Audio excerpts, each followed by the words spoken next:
Hi, my name is Casey Backus, Norwex Independent Sales Consultant, and I'm going to be sharing with you how to get rid of fabric softeners and dryer sheets in your home. Did you know that fabric softeners are one of the most chemical-laden products in your home?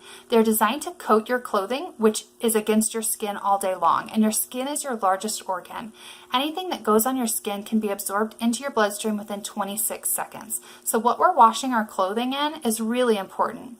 Not only are those fabric softeners and dryer sheets full of harmful chemicals, but they're also wasteful. It's another product that you're constantly having to rebuy, and the dryer sheets you use 1 or 2 times and then you toss it, so we're creating more waste. So Norwex solution is dryer balls.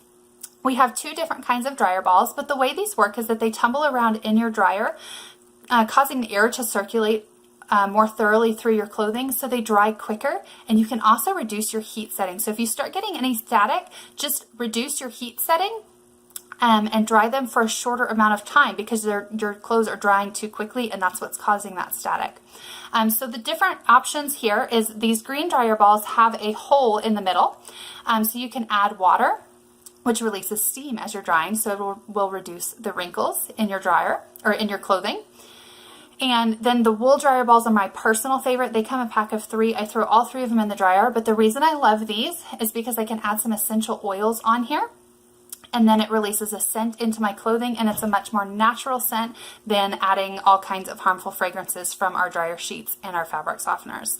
So these are our 2 options to get rid of fabric softeners and dryer sheets in your home. Have a great day. Thanks for watching.